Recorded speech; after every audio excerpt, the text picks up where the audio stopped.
हाँ तो दोस्तों, आज हम पढ़ेंगे क्या, लेखक परिचय। लेखक परिचय आज हमारे जितने भी लेखक हैं उनके बारे में मैं आपको जानकारी दूंगा कि हमें कैसे लिखना है।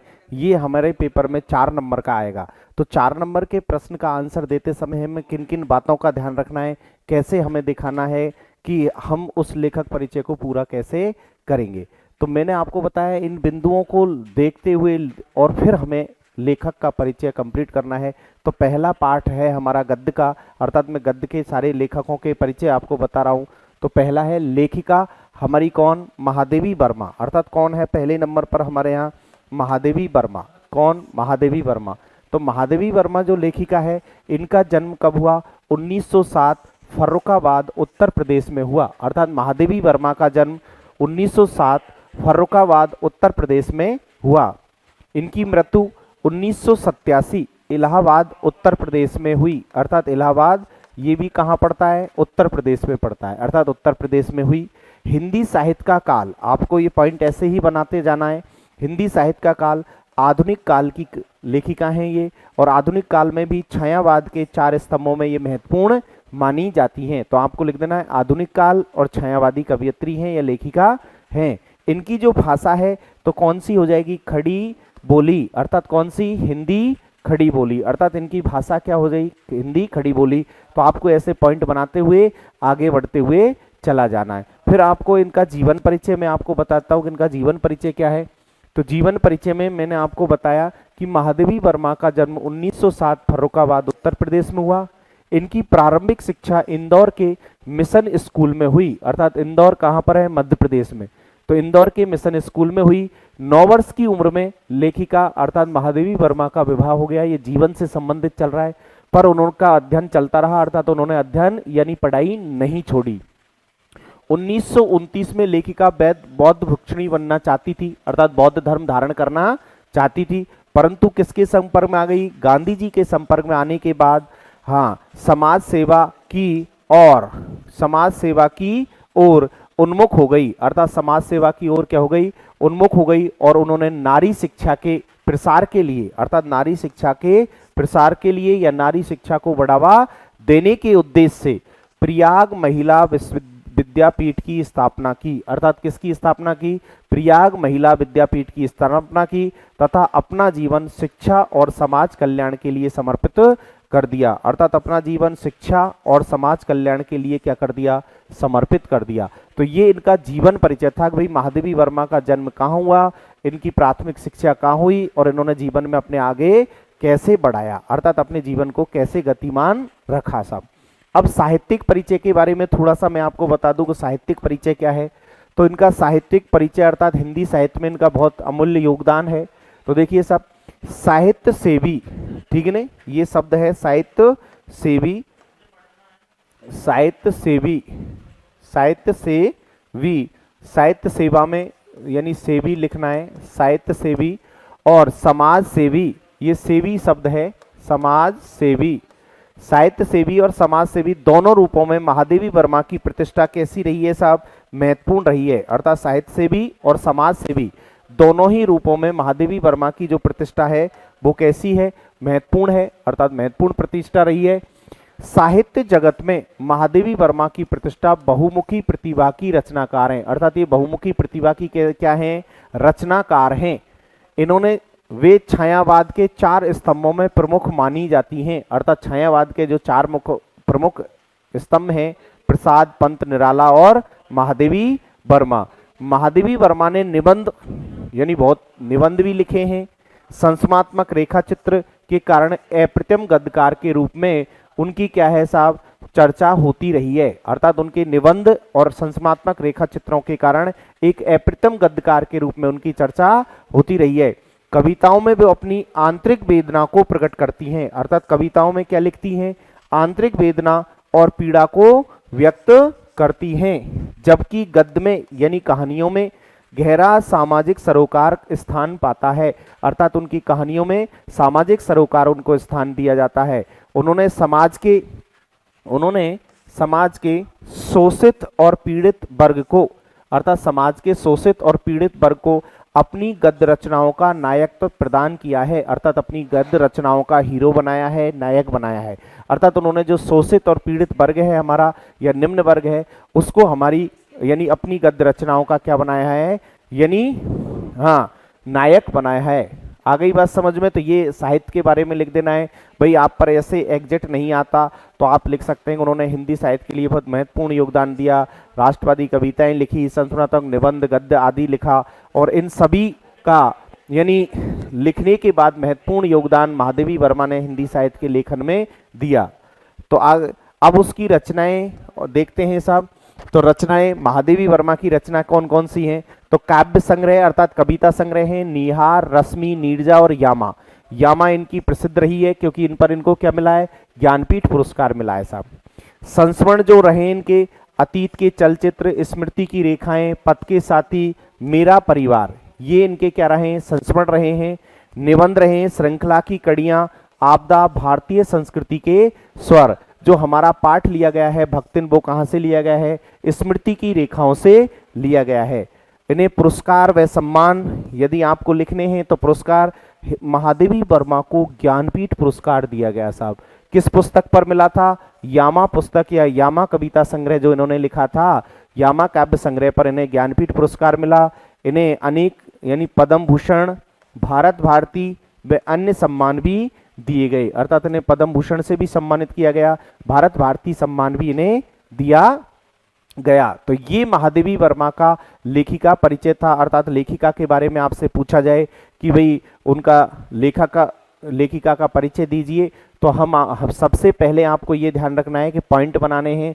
तो सबसे पहले जन्म, फिर मृत्यु, हिंदी साहित्य का काल, भाषा, फिर उसका जीवन परिचय, फिर साहित्यिक परिचय, रचनाएं और पुरस्कार व सम्मान, ये आपको लिख देना है साहब।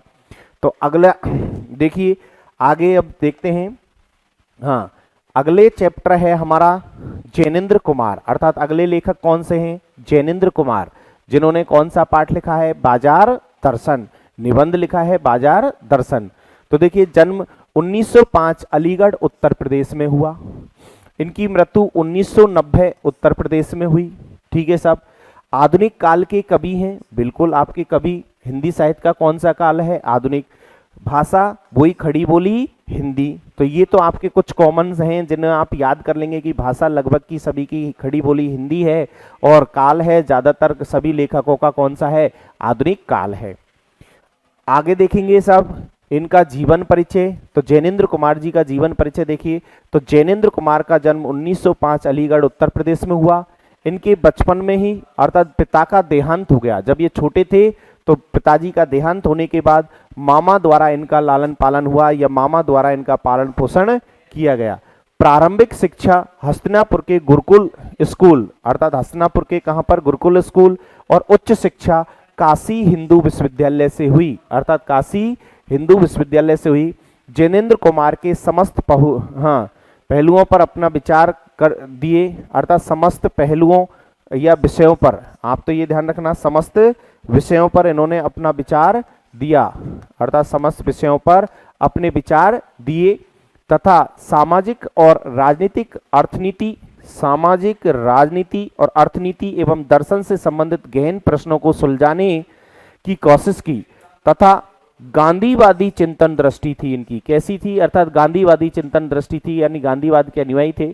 सहज उपयोग जीवन जगत में उन्होंने किया, ये अन्यत्र दुर्लभ है यानी कठिन है। उन्होंने जो गांधीवाद का अनुसरण किया वो बहुत बड़ा था, यानी अच्छा उनका मार्ग रहा।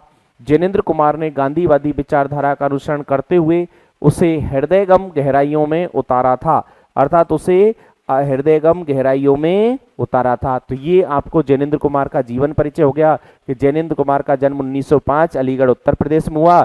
उनकी प्राथमिक शिक्षा हस्तिनापुर के गुरुकुल स्कूल में हुई, जबकि उच्च शिक्षा काशी हिंदू विश्वविद्यालय में हुई, और वो गांधीवादी चिंतन के या गांधीवादी विचारधारा के अनुयायी रहे।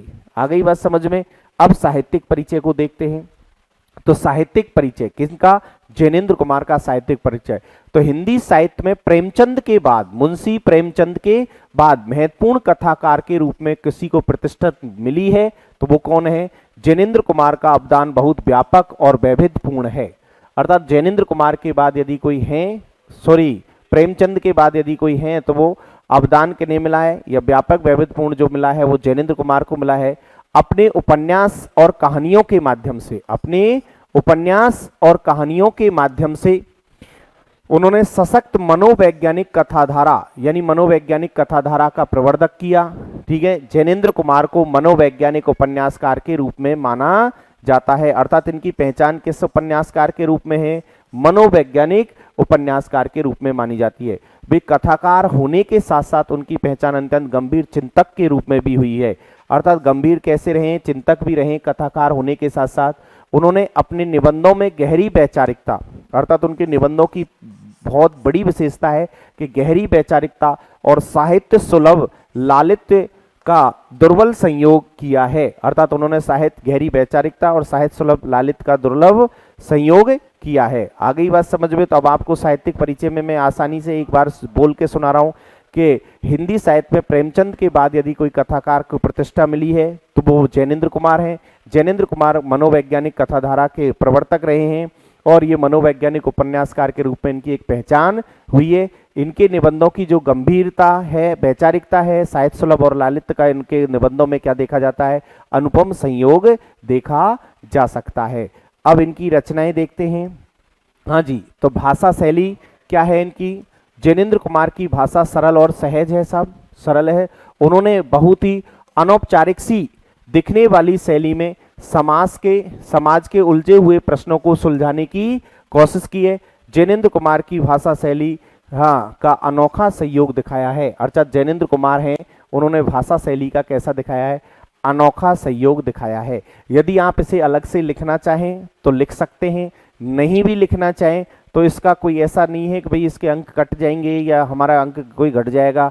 आप भाषा शैली को वहाँ पर भी हमने लिख दिया है कि खड़ी उनकी भाषा खड़ी बोली हिंदी है, लेकिन उसकी शैली का उसमें संयोग यहाँ पर यदि अलग से दिखाना चाहें तो आप दिखा सकते हैं। आगे देखेंगे, हाँ रचनाएं, तो उनका कहानी संग्रह देखना है। बातायन उनकी कहानी का जो संग्रह था, एक रात, दो चिड़िया, फांसी, नीलम देश की राजकन्या, पाजेब, ये इनकी कहानी संग्रह रहे हैं।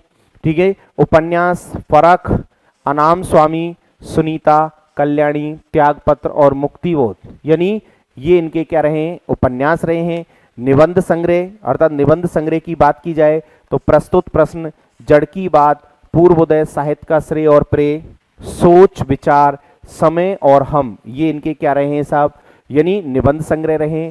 पुरस्कार और सम्मान की यदि बात की जाए तो साहित्य अकादमी पुरस्कार इन्हें दिया गया साहब, साहित्य अकादमी, भारत भारती सम्मान और पद्म भूषण से इन्हें सम्मानित किया गया। तो ये था जैनेन्द्र कुमार का, यानी साहित्यिक परिचय बोल सकते हो आप, लेखक परिचय बोल सकते हो आप, या जीवन परिचय भी बोल सकते हो आप। तो कोई सा भी आपसे प्रश्न दिया जाए, यानी जैनेन्द्र कुमार का इसमें सारा विवरण मैंने आपको सामने प्रस्तुत कर दिया है। तो आपको जैनेन्द्र कुमार को तरीके से पढ़ना है क्योंकि एक इम्पोर्टेंट है, महत्वपूर्ण भी है और एक अच्छा लेखक भी है। हाँ जी, तो देखिए धर्मवीर भारती अपना कौन है, राइटर का नाम क्या है, धर्मवीर भारती, लेखक हैं धर्मवीर भारती। तो देखिए इनका जन्म 1926 इलाहाबाद उत्तर प्रदेश में आतुरतुइया गांव में हुआ, अर्थात आतुरतुइया इनका गांव है, इलाहाबाद जो राज्य पड़ता है उत्तर प्रदेश। मृत्यु 1997 इलाहाबाद उत्तर प्रदेश में हुई, अर्थात मृत्यु 1997 इलाहाबाद में हुई साहब। हिंदी साहित्य के आधुनिक काल के प्रयोगवादी कवि हैं, अर्थात प्रयोगवाद के कवि रहे हैं। जो सप्तक अग्गे जी ने चलाया था, अर्थात तार सप्तक जो सच्चिदानंद हीरानंद बादशाही अग्गे ने जो चलाए थे, उसके दूसरे तार सप्तक के कवि भी ये माने जाते हैं, अर्थात चाहे लेखक कह दो चाहे कवि भी आप कह सकते हो, क्योंकि यहाँ पर लेखक परिचय पढ़ रहे हैं इसलिए मैंने आपको लेखक लिखाया है। तो ये दूसरे तार सप्तक के लेखक या कवि भी कहा जाते हैं। हिंदी खड़ी बोली इनकी क्या है साहब, भाषा है। तो यहाँ तक का क्लियर हो गया कि प्रयोगवाद के कवि हैं।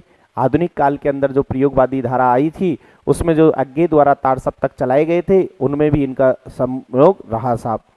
आगे देखिए इनका जो जीवन परिचय है वो बता दूं मैं आपको कि धर्मवीर भारती का जन्म 1926 आतुरतुइया गांव इलाहाबाद उत्तर प्रदेश में हुआ, आतुरतुइया गांव इलाहाबाद उत्तर प्रदेश में हुआ। इनकी जो शिक्षा थी, उच्च शिक्षा भी इलाहाबाद से हुई। उच्च शिक्षा प्राप्त करने के बाद, अर्थात उच्च शिक्षा प्राप्त करने के बाद वो स्वावलंबी बने, अर्थात आत्मनिर्भर, जैसे आज के जमाने में हमें बनना भी चाहिए। स्वतंत्रता के बाद गिरते हुए जीवन मानवीय मूल्य, अर्थात स्वतंत्रता के बाद गिरते हुए मानवीय मूल्य एवं अनास्था मोहभंग विश्व युद्धों से, यानी ये है साहब विश्व युद्धों से उपजा जो डर था, उसमें अमानवीयता की जो अभिव्यक्ति अंधा युग में हुई है, अर्थात अंधा युग ध्यान रखना, इनका बहुत ही अच्छी कृति है। उन्होंने समाज से सभी पहलुओं पर अपने विचार व्यक्त किए हैं, अर्थात उन्होंने समाज में सभी क्षेत्रों में अपने विचार दिए हैं। उन्होंने प्रयाग विश्वविद्यालय में हिंदी के प्राध्यापक की नौकरी भी की है, प्राध्यापक जिसे आप व्याख्याता कहते हैं, की नौकरी की। कुछ समय बाद नौकरी छोड़कर उन्होंने धर्मयुग नाम की जो पत्रिका थी साहब, धर्मयुग पत्रिका का क्या किया, संपादन किया। ये ध्यान रखना, धर्मयुग के संपादक भी रहे और इन्हें दूसरे तार सप्तक के कवियों में महत्वपूर्ण भूमिका भी मिली है या महत्वपूर्ण स्थान भी मिला है। तो मैंने ये जो गोले किए हैं इनका विशेष ध्यान रखना कि अंधा युग का ध्यान रखना है, और धर्मयुग पत्रिका के संपादक भी ये रहे हैं, और दूसरे तार सप्तक के कवियों में भी इन्हें महत्वपूर्ण स्थान मिला है, क्योंकि प्रयोगवाद में जो तार सप्तक चले थे उसमें दूसरे तार सप्तक के कवि इन्हें माना गया है साहब। धर्मवीर भारती, आ गई बात समझ में। इनका साहित्यिक परिचय देखते हैं। तो साहित्यिक जो परिचय है वो क्या है, धर्मवीर भारती का आजादी के बाद के साहित्यकारों में विशिष्ट योगदान रहा है, यह विशिष्ट स्थान है। उनकी कविताएं यानी कहानियां, उपन्यास, निबंध, रिपोर्टाज हिंदी साहित्य की उपलब्धियां हैं, अर्थात उन्हें सारे क्षेत्रों में अपनी लेखनी चलाई। वे मूल रूप से, अर्थात वो मूल रूप से व्यक्ति स्वतंत्र एवं मानवीय संकट एवं रोमानी चेतना के क्या है साहब, रचनाकार माने जाते हैं। अर्थात उन्होंने व्यक्ति की स्वतंत्रता को सर्वोपरि माना है कि भाई व्यक्ति को स्वतंत्र रहना चाहिए, स्वतंत्र छोड़ दो और तब वो अपना विकास करेगा। उन्होंने अपने काव्य में व्यक्ति की स्वतंत्रता को क्या माना है साहब, व्यक्ति की स्वतंत्रता को क्या माना है, सर्वोपरि माना है। उनकी सर्वाधिक लोकप्रिय उपन्यास, उनका सर्वाधिक लोकप्रिय, ये ध्यान रखना सर्वाधिक है, सर्वाधिक कटा हुआ है, सर्वाधिक लोकप्रिय उपन्यास गुनाहों का देवता, अर्थात कौन सा, गुनाहों का देवता। उनका एक सबसे प्रभावित यानी प्रसिद्ध उपन्यास रहा था जो गुनाहों का देवता एक सरस एवं भावपूर्ण प्रेम कथा है। दूसरा लोकप्रिय उपन्यास कौन सा है, सूरज का सातवां घोड़ा। ये दोनों इनके उपन्यास रहे हैं, पर हिंदी फिल्म भी बन चुकी है, अर्थात इन पर एक हिंदी फिल्म भी बना दी गई है साहब। उनके गद्य लेखन में सहजता और आत्मीयता है, अर्थात उनके लेखन में सहजता और आत्मीयता प्राप्त होती है, जो हमारी संस्कृति को बनाए रखने के लिए महत्वपूर्ण योगदान है, अर्थात जो हमारी भारतीय संस्कृति को आगे बढ़ाने के लिए, बनाए रखने के लिए भी उन्होंने महत्वपूर्ण योगदान दिया। तो ये ध्यान रखना है कि भाई ये साहित्यकारों में इन्होंने महत्वपूर्ण भूमिका निभाई। इनका जो गुनाहों का देवता जो उपन्यास है वो एक सरस और भावपूर्ण प्रेम कथा है। सूरज के सातवें घोड़े पर एक हिंदी फिल्म बन चुकी है, और इनकी जो गद्य लेखन की जो शैली रही है वो सहजता और आत्मीयता रही है। इन्होंने भारतीय संस्कृति को महत्वपूर्ण योगदान दिया है तथा साहित्य को एक अनुपम धरोहर दी है। आगे देखती है सब, भाषा शैली किसके बारे में, धर्मवीर भारती की भाषा सरल, सहज एवं बोधगम्य रही है। बड़ी से बड़ी बात को वो बातचीत की शैली में कह देते हैं, अर्थात साधारण सी शैली में बोल देते हैं, जो सीधे पाठक के मन को छू लेते हैं। और उन्होंने पत्रकारिता को ही सजा सवाकर गंभीर पत्रकारिता के एक मानक बनाया, अर्थात गंभीर पत्रकारिता का एक मानक रूप दिया, यानी पत्रकारिता के विकास में भी, क्षेत्र में भी उन्होंने अपना महत्वपूर्ण योगदान निभाया। तो ये इनकी भाषा शैली थी। आगे देखिए सब, रचनाएं, कविता संग्रह, कनुप्रिया, 7 गीत वर्ष और ठंडा लोहा। आप चाहें तो इन्हें एक साथ भी रचनाएं, जरूरी नहीं है आप कविता संग्रह, कहानी संग्रह ऐसे बांटें, आप रचनाएं लिखकर डायरेक्ट भी लिख सकते हैं। कहानी संग्रह, बंद गली का आखिरी मकान, इनका कहानी संग्रह है। उपन्यास, सूरज का सातवां घोड़ा, गुनाहों का देवता। मैंने आपको अभी बताया था कि भाई गुनाहों का देवता एक प्रेम कथा है, जबकि सूरज के सातवें घोड़े पर एक फिल्म बन चुकी है। निबंध संग्रह, पश्यंती, कहनी अनकहनी, मानवीय मूल्य, मानवीय मूल्य और साहित्य, ठेले पर हिमालय। ये भी इनका बहुत बड़ा यानी निबंध संग्रह है, बहुत अच्छा निबंध संग्रह, ठेले पर हिमालय। गीति नाट्य क्या है, अंधा युग, इसका ध्यान रखना है कि गीति नाट्य यानी अंधा युग है साहब। इन्हें पुरस्कार पद्मश्री से सम्मानित किया गया, पद्मश्री इन्हें दिया गया, व्यास सम्मान इन्हें मिला, साहित्य के कई अन्य राष्ट्रीय पुरस्कार भी इन्हें दिए गए। तो ये थे कौन, धर्मवीर भारती, हमारे बोर्ड के स्तर से, बोर्ड के लेवल का एक अच्छा कवि है, इसलिए आप इसे देख कर जाएं, पढ़ कर जाएं, क्योंकि ये आने वाले लेखकों में से एक महत्वपूर्ण लेखक है। आगे देखेंगे फणेश्वर नाथ रेणु। फणेश्वर नाथ रेणु कौन से लेखक हैं, फणेश्वर नाथ रेणु। तो इनका जन्म 4 मार्च 1921, 4 मार्च 1921, हाँ, आरोही हिंगना पूर्णिया अब अररिया बिहार में हुआ, यानी अब बिहार जिले में है, अर्थात सॉरी बिहार राज्य में है, अब अररिया जिले में है। हाँ जी, मृत्यु 11 अप्रैल 1977 पटना में हुई, जो अब ये बिहार में है। हिंदी साहित्य का काल आधुनिक काल है। फणेश्वर नाथ रेणु का भी कौन सा काल है, आधुनिक काल है। भाषा वही हिंदी खड़ी बोली है, अर्थात भाषा भी वही है। आ गई बात समझ में। तो 4 मार्च 1921 हिंगाना बिहार में इनका जन्म हुआ। मृत्यु 11 अप्रैल 1977 पटना में हुई। हिंदी साहित्य का काल आधुनिक काल है, भाषा हिंदी खड़ी बोली है। आगे देखिए, तो अगला जीवन परिचय। तो जीवन परिचय देखिए, हिंदी साहित्य के आंचलिक उपन्यासकार एवं कथाकार, यानी ये आंचलिक उपन्यासकार के रूप में इनकी प्रसिद्धि बहुत है। फणेश्वर नाथ रेणु का जन्म औरही हिंगना बिहार में सन 1921 में हुआ, यानी 4 मार्च 1921 में हुआ। इनकी प्रारंभिक शिक्षा गांव में ही हुई, अर्थात ये गांव में ही पढ़े। भारत छोड़ो आंदोलन जो हमारी देश की आज़ादी के लिए चला, उसमें सक्रिय भूमिका निभाई, अर्थात भारत छोड़ो आंदोलन में इन्होंने क्या कहा, सक्रिय भूमिका निभाई, अर्थात इन्होंने क्या कैसी भूमिका निभाई साहब, सक्रिय भूमिका, हाँ, यानी भाग लेने के बाद सक्रिय भूमिका निभाई। पढ़ाई बीच में ही छोड़ दी, अर्थात राजनीति में रुचि लेने लगे और इनका जीवन संघर्षों में रहा, अर्थात संघर्ष में रहा साहब। ये प्रगतिशील विचारधारा के समर्थक तथा सामाजिक आंदोलनों में सक्रिय रहे, अर्थात कौन सी विचारधारा, प्रगतिशील विचारधारा के क्या थे, समर्थक थे, ये ध्यान रखना। अर्थात प्रगतिशील विचारधारा, हमारे यहाँ प्रगतिशील से संघ बना, ठीक है ना। सामाजिक आंदोलनों में सक्रिय रहे। 1950 में नेपाली जनता के राजशाही, ठीक है ना, दमन से मुक्ति दिलाने के लिए इन्होंने भरपूर योगदान दिया तथा समाज को एक नई दिशा दिखाई। तो ये इनका क्या था साहब, जीवन परिचय था। उसके बाद हम आपका इसका लेंगे साहित्यिक परिचय। तो साहित्यिक परिचय देखिए साहब, साहित्यिक परिचय किनका, फणेश्वर नाथ रेणु का साहित्यिक परिचय। फणेश्वर नाथ रेणु हिंदी साहित्य के प्रसिद्ध उपन्यासकारों में से हैं, अर्थात इन्हें आंचलिक उपन्यासकारों का जनक भी कहा जाता है। आंचलिक उपन्यासकार जिनमें ग्रामीण परिवेशों के उपन्यास लिखे गए थे, उन्हें जनक भी कहा जाता है।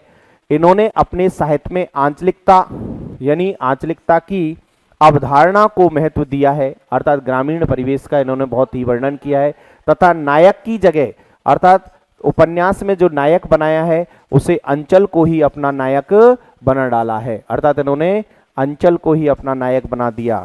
जब भारत में, अर्थात भारत में जब सारा विकास, यानी वर्तमान में सारा विकास कहाँ हो रहा है, शहरों में, शहर केंद्रित है, हर आदमी शहर की ओर दौड़ा चला जा रहा है, तो यानी शहर केंद्रित होता जा रहा था। ऐसे में रेणु ने अपनी रचनाओं में अंचल की समस्याओं को, यानी अंचल की समस्याओं को आपके सामने, यानी अंचल की सामने और लोगों का ध्यान खींचा है, अंचल की समस्याओं को आपको दिखाया है, लोगों का ध्यान खींचा है। और हिंदी जगत में लेखक का मेला अंचल उपन्यास जो है ये बहुत प्रसिद्ध रहा है, यह प्रसिद्धि का आधार रहा है। मेला अंचल जो उपन्यास रहा है, इनका ये बहुत ही प्रसिद्धि का आधार रहा है। और इसी की जो हमारे यहाँ दी गई है कहानी, पहलवान की ढोलक, अर्थात लुट्टन पहलवान, वो यहीं से लिया गया है। आगे देखेंगे भाषा शैली, फणेश्वर नाथ रेणु की भाषा शैली। तो फणेश्वर नाथ रेणु की भाषा सरल, सुबोध एवं बोधगम्य है। उन्होंने साहित्य में लोकगीत, लोकोक्ति, लोक संस्कृति, लोक भाषा का प्रयोग करते हुए अपने विषय को सरल बनाया है, अर्थात उन्होंने बिल्कुल ग्रामीण परिवेश की भाषा का ज्यादा प्रयोग किया है। उन्होंने भाषा की सार्थकता अर्थात भाषा की सार्थकता किसके साथ बताई है? बोली के सहचर्य से बताई है। अर्थात भाषा की सार्थकता किससे है? बोली के सहचर्य से मानी है। तो आ गई भाषा शैली, यानी उनकी भाषा शैली लोकगीतों में, लोक संस्कृति में, लोक भाषा में, यानी उन्होंने बड़ी सरल बातों में कही है साहब। रचनाएं तो उनका उपन्यास मेला आंचल ये बहुत प्रसिद्ध हो रहा है। पढ़ती पटकथा, दीर्घ तपा, जल्लूस, कितने चौराहा, चौरा नहीं है ये, चौराहा है, चौराहा, ठीक है ना, चौराहे जिन्हें आप बोलते हैं। हाँ जी। कहानी संग्रह, ठुमरी, अग्निखोर, आदिम रात्रि की महक, एक श्रवणी दोपहरी की धूप, ये इनके क्या हैं? कहानी संग्रह हैं। संस्मरण, ऋणजन धनजल, वन तुलसी की गंध, श्रुति अश्रुति पूर्व, इनकी रिपोर्टाज है। नेपाली क्रांति की कथा, यानी इन्होंने अब इसमें बहुत महत्वपूर्ण योगदान दिया था, इसलिए इसे भी आपको याद रखना है, नेपाली क्रांति की कथा। आ गई बात समझ में, ये इनकी रचनाएं रही हैं। तो ये फणेश्वर नाथ रेणु। अब है हजारी प्रसाद द्विवेदी, हमारे बहुत ही महत्वपूर्ण हैं लेखकों में। यदि आप माने तो हजारी प्रसाद द्विवेदी का महत्वपूर्ण योगदान रहा है, हिंदी साहित्य में इनकी एक अलग पहचान है। तो हजारी प्रसाद द्विवेदी के बारे में मैं आपको पढ़ाता हूं। तो हजारी प्रसाद द्विवेदी, लेखक का नाम क्या है? हजारी प्रसाद द्विवेदी। जन्म 1907 आरत दुबे का छपरा बलिया उत्तर प्रदेश में हुआ। मृत्यु 1979 दिल्ली में हुई, यानी दिल्ली में हुई। हिंदी साहित्य का काल वही आधुनिक काल है, भाषा वही खड़ी बोली हिंदी है। कोई सर ये तो हमें रट गए, ये तो अब याद हो ही गए कि हमें हिंदी साहित्य का काल आधुनिक काल लिख देना है, भाषा हिंदी खड़ी बोली लिख देनी है। आगे देखिए साहब, जीवन परिचय अर्थात जीवन परिचय। आचार्य हजारी प्रसाद द्विवेदी का जन्म आरत दुबे का छपरा बलिया उत्तर प्रदेश में 1907 में हुआ।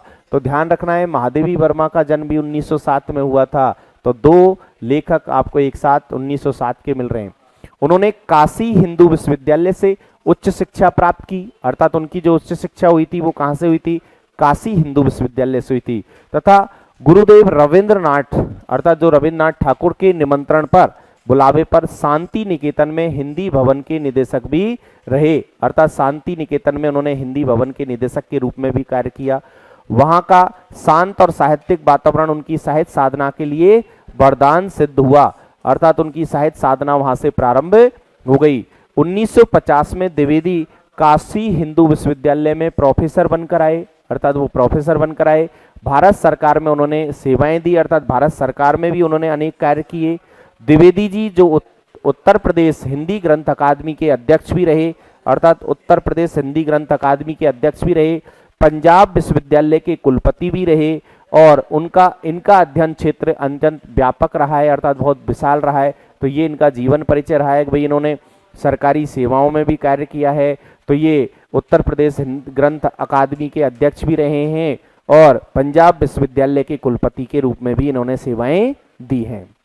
साहित्यिक परिचय देखिए, हाँ साहित्यिक परिचय। तो आचार्य हजारी प्रसाद द्विवेदी का साहित्य कर्म भारत के सांस्कृतिक इतिहास की रचनात्मक परिणति है, अर्थात कैसी है? रचनात्मक परिणति है। वे ज्ञान को बोध और पांडित्य की सादरसता में ढालकर एक ऐसा रचना संसार हमारे सामने उपस्थित करते हैं जो विचारों की क्या है? तेजस्विता है, कथन की के लालित्य है और बंद को शास्त्रीयता इसमें बताई गई है, अर्थात बंद की क्या है साहब? शास्त्रीयता इसमें दिखाई गई है। इस प्रकार द्विवेदी जी ने एक साथ, अर्थात द्विवेदी जी में कबीर, रविंद्रनाथ व तुलसी एकाकार होते हैं, अर्थात तीनों की समानता एक में उपस्थित होती है। उन्होंने अपने उपन्यासों में जात पात यानी जातिवाद, महजब यानी क्या धर्म विभाजन और स्त्री के सामाजिक अन्यायों का वर्णन किया है, अर्थात स्त्री के साथ जो सामाजिक अन्याय हो रहा है समाज में उसका वर्णन अपनी यानी उपन्यासों में किया है। द्विवेदी आलोचक व्यक्तित्व भी हैं, मानवतावादी साहित्यकार व समीक्षक के रूप में प्रतिष्ठित हैं, यानी प्रसिद्धि को प्राप्त हैं, यानी एक आलोचक व्यक्तित्व हैं, मानवतावादी साहित्यकार भी हैं और समीक्षक के रूप में भी उनको प्रसिद्धि मिली है। ये इनका क्या हो गया, साहित्यिक परिचय। अब देखिए साहब, भाषा शैली अर्थात द्विवेदी जी की भाषा शैली पर आ जाएं तो द्विवेदी जी की भाषा सहज, प्रभावमयी एवं हिंदी संस्कृत युक्त है, अर्थात तत्सम तद्भव शब्दों से मिश्रित है। उन्होंने अपनी भाषा में विचारों के गंभीर रूप प्रकट किए हैं, अर्थात गंभीरता से अपने विचार प्रकट किए हैं। मुहावरेदार भाषा का प्रयोग किया है। लोक धर्मी रोमांटिक धारा है, अर्थात उनकी जो लोक धर्मी रोमांटिक धारा में वो अपनी कविताएं लिखते हैं, अपनी लेखना उपन्यास कहानियां ये लिखते हैं। व्यक्तित्व व्यंजना, यह व्यक्ति व्यंजना और आत्मपरक शैली से युक्त है, अर्थात उनकी जो शैली है वो व्यक्तित्व व्यंजना और आत्मपरक शैली से युक्त है। अब उसकी रचनाएं देखते हैं साहब, तो देखिए निबंध संग्रह, अर्थात निबंध संग्रह। तो अशोक के फूल, अशोक के फूल, कल्पलता जो आपको याद रखनी है कि आपके शीर्ष का जो फूल है वो यहीं से लिया गया है। विचार और वितर्क, कुटज, विचार प्रभा, प्राचीन भारत के कलात्मक विनोद, ये इनके क्या हैं, निबंध संग्रह हैं। उपन्यास वाण भट्ट की आत्मकथा, बड़ा प्रसिद्ध उपन्यास रहा है इनका। चारु चंद्रलेख, पुनर्वा, अनाम दास का पोथा, ये इनके क्या रहे हैं, उपन्यास रहे हैं।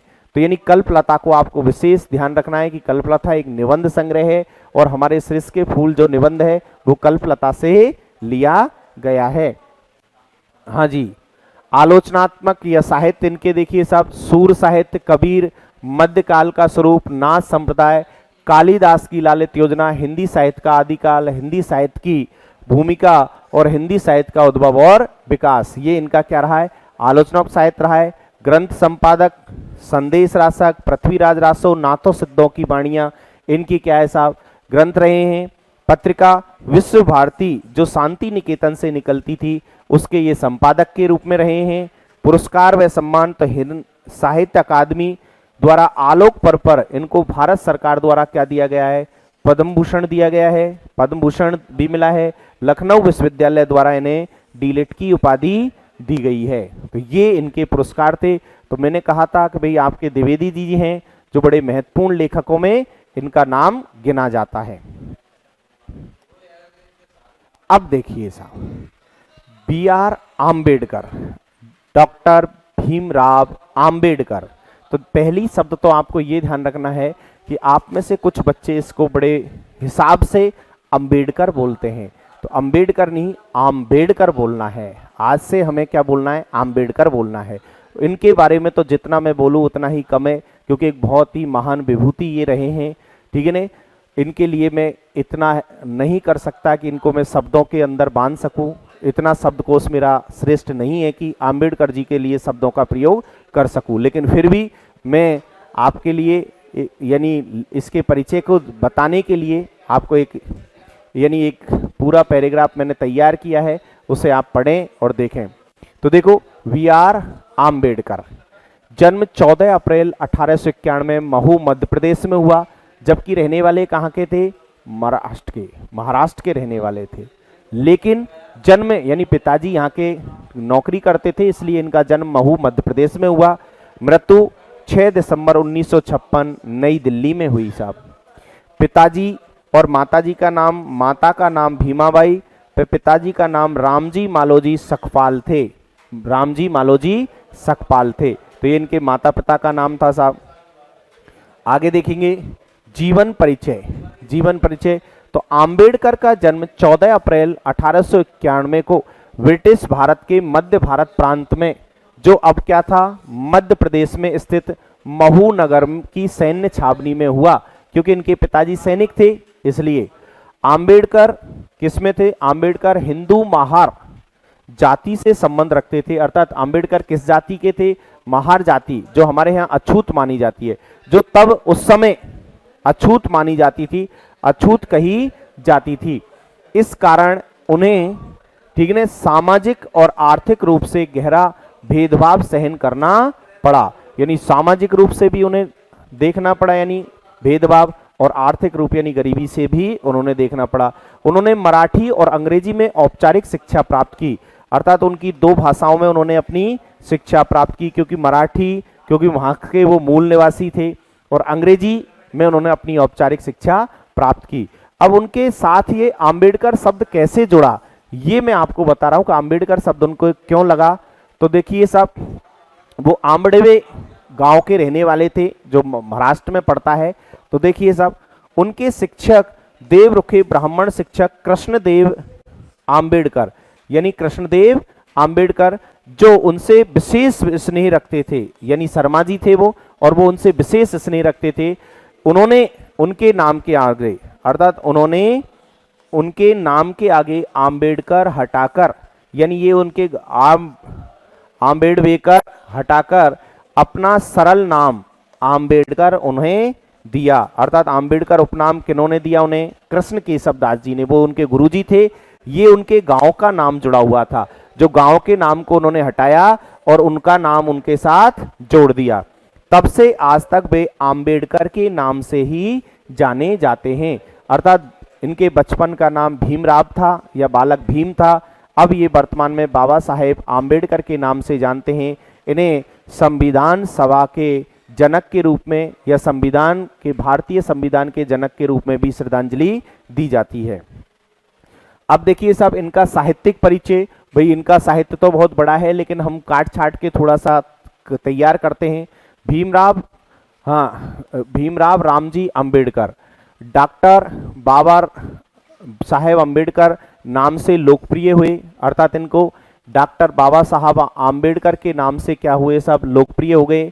भारतीय बहुज्ञ विधिवेता, अर्थात कानून के जानकार, अर्थशास्त्री, राजनीति, समाज सुधारक थे, अर्थात ये विभिन्न क्षेत्रों में अपनी प्रतिभा दिखा रहे थे।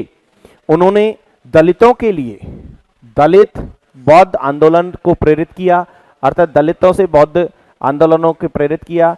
अछूत यानी दलित समाज में भेदभाव के विरुद्ध जो अभियान चलाया था, अर्थात उन्होंने छुआछूत का बड़ा विरोध किया था। श्रमिकों, किसानों और महिलाओं के अधिकारों का समर्थन भी किया था, अर्थात श्रमिकों के लिए भी उन्होंने लड़ाई लड़ी, किसानों के लिए भी उन्होंने लड़ाई लड़ी और महिलाओं के अधिकारों के समर्थन में भी वो रहे साहब। वे स्वतंत्र भारत के प्रथम, यानी वो स्वतंत्र भारत के प्रथम विधि एवं न्याय मंत्री भी माने जाते हैं, यानी बने, माने जाते नहीं हैं। भारतीय संविधान के जनक वे भारत गणराज्य के निर्माताओं में से एक हैं, अर्थात भारतीय संविधान के जनक के रूप में भी उन्हें क्या दी जाती है, श्रद्धांजलि दी जाती है। उन्होंने कोलंबिया विश्वविद्यालय और लंदन स्कूल ऑफ इकोनॉमिक्स दोनों ही विश्वविद्यालयों से अर्थशास्त्र में डायरेक्टर की उपाधि प्राप्त की, अर्थात डॉक्टरेट, जैसे आप पीएचडी बोलते हैं, डॉक्टरेट की उपाधि प्राप्त की। विधि अर्थात कानून, विधि यानी होता है कानून, अर्थशास्त्र और राजनीति विज्ञान में शोध कार्य किया, अर्थात उन्होंने अपना शोध भी किए। दलितों के लिए, अर्थात दलित जिन्हें आप छुआछूत बोलते हो, निम्न जाति के बोलते हो, सामाजिक स्वतंत्रता की वकालत की और भारत के निर्माण में उन्होंने अपना महत्वपूर्ण योगदान दिया, अर्थात भारत के निर्माण में उनका महत्वपूर्ण योगदान रहा है, क्योंकि संविधान के जनक भी उन्हें माना जाता है। तो अंबेडकर का साहित्यिक परिचय ये जो दिया गया है वो बड़ा अल्प है, लेकिन फिर भी आपकी परीक्षा की दृष्टि से बड़ा महत्वपूर्ण है। आगे देखिए सब, रचनाएं। तो आम्बेडकर का साहित्य, अर्थात आम्बेडकर का साहित्य या बाबा साहेब का साहित्य के नाम से इसे पहचाना जाता है, संग्रह किया जाता है। पुस्तकें, ज्ञापन, साक्ष्य और वक्तव्य, अनुसंधान, दस्तावेज, लेख और पुस्तकों की समीक्षा, ये उनकी पुस्तकें कुछ प्रसिद्ध रही हैं। इन्हें पुरस्कार में इन्हें भारत रत्न से सम्मानित किया गया है, तो यानी इतना बड़ा पुरस्कार से सुशोभित किया गया है। बोधिसत्व पुरस्कार इन्हें दिया गया 1956 में, भारत रत्न दिया गया 1990 में, मरणोपरांत दिया गया था, क्योंकि सर 1956 में जब उनकी मृत्यु हो गई तो वो भारत रत्न लेने कैसे आए थे, तो वो मरण उपरांत यानी मरने के बाद दिया गया था। बाबा साहेब को जो भारत रत्न मिला है वो उनकी मृत्यु के बाद दिया है। पहले Colombian added of the their times, यानी ये भी इन्हें दिया गया है 2004 में, जो भी मरने के उपरांत ही दिया गया है, अर्थात मरण उपरांत ही दिया गया है। दी ग्रेटेस्ट इंडियन, अर्थात भारत के महत्वपूर्ण व्यक्तित्व, ये इन्हें कब दिया गया था, 1912 में दिया गया था। तो ये BR आम्बेडकर के क्या है साहब, पुरस्कार हैं, सम्मान हैं, इन्हें भारत रत्न से नवाजा गया था। तो ये आपके लेखक का परिचय था। लेखकों से संबंधित जो प्रश्न अब आपको आएगा ये आपका इस वीडियो से क्लियर हो जाएगा। धन्यवाद।